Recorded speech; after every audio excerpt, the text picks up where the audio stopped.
हाँ, हमने पिछली बार अध्यापिका वाला कथन देखा था ना, जो अध्यापिका कहती है कि अनेके इमा सप्तभगिन्या स्वीये प्राचीने इतिहासे प्रायः स्वाधीना एव दृष्टा।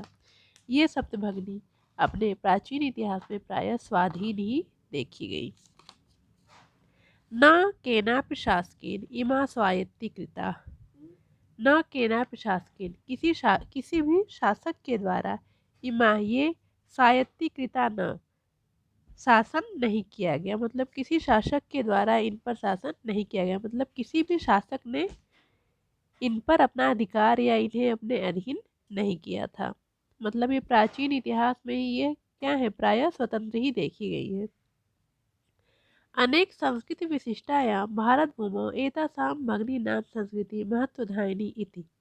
अनेक संस्कृति की विशेषता वाली भारत भूमि में इन बहनों की संस्कृति जो है वो विशेष महत्व वाली है। मतलब भारत जो अनेक संस्कृतियों का देश तो है ही, लेकिन इसमें जो ये 7 प्रदेश हैं सप्तभगिनी नाम से जो संबोधित किए गए हैं, इनकी संस्कृति एक अलग ही अपना महत्व रखती है। तो तन्वी कहती है अयम शब्द सर्वप्रथम कदा प्रयुक्त। यह शब्द सबसे पहले कब प्रयुक्त हुआ? तो अध्यापिका बताती है कि श्रुत मधुर शब्दों अयम सर्वप्रथम विगत शताब्दस्य द्विसप्ततितमे वर्षे त्रिपुराराजस्य उद्घाटन क्रमे केनापि प्रवर्तितः। श्रुत मधुरम शब्दों अयम, सुनने में मधुर लगने वाला यह शब्द सबसे पहले पिछली शताब्दी के 72वें वर्ष, ठीक है, पिछली शताब्दी के है ना, द्विसप्ततितमे, तो सप्तति मतलब 70 और द्वि माने 2, तो वही 1972 ईस्वी वर्ष में त्रिपुरा राज्य से उद्घाटन क्रमे केनापि प्रवर्तितः। त्रिपुरा राज्य के उद्घाटन के क्रम में किसी ने इसे प्रवर्तित किया, इसे संबोधित किया।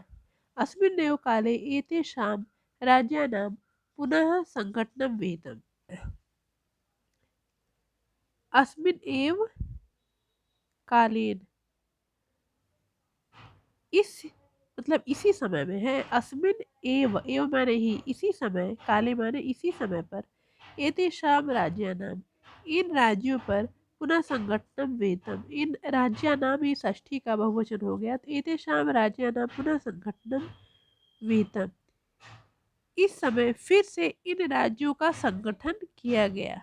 ठीक है, संगठन मतलब एकत्र किया गया। स्वरा अन्यत किमपि वैशिष्ट्यम अस्ति एतेषां। स्वरा पूछती है अध्यापिका से कि कोई दूसरी भी विशेषता है इन राज्यों की, मतलब इन राज्यों की कोई दूसरी भी विशेषता है क्या? तो अध्यापिका महोदया कहती है नूनम, नूनम माने निश्चय ही, ठीक है, निश्चय ही मतलब अवश्य ही है। पर्वत वृक्ष पुष्प प्रभृति भी प्राकृतिक संपत्ति भी सुसमृद्धानि सन्ति इमानि राज्यानि। पर्वत वृक्ष पुष्प आदि प्राकृतिक संपदाओं से समृद्ध हैं इमानी राज्यानि, ये जो 7 राज्य हैं। भारतवर्षे च पुष्पस्तबक सदृशानि विराजन्ते एतानि। भारत वृक्ष है, भारत रूपी वृक्ष पर, है ना, भारत को क्या मान लिया है इन्होंने, वृक्ष की संज्ञा दी कि भारत रूपी जो वृक्ष है उस पर क्या है, पुष्प स्तबक सदृशानि, फूल के स्तबक मतलब गुच्छों के, जो गुलदस्ते में फूलों का एक गुच्छा रखा जाता है ना, तो फूल के गुच्छे की तरह विराजन्ते एतानि, ये सुशोभित हो रहे हैं। मतलब भारत रूपी जो फूलों का वृक्ष है उस पर ये 7 राज्य एक फूलों के गुलदस्ते की तरह सुशोभित है।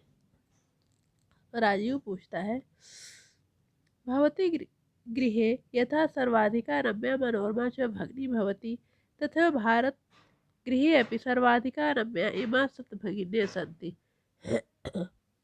राजीव कहता है कि महोदया, जैसे घर में बहन सबसे अधिक प्रिय और मनोहर होती है, वैसे ही भारत रूपी घर में ये 7 बहनें सबसे मनोहर हैं। जैसे घर में क्या है, बहनों को बहुत प्यार मिलता है ना, तो उसी प्रकार भारत रूपी जो घर है उसमें ये 7 बहनें बहुत ही मनोहर हैं।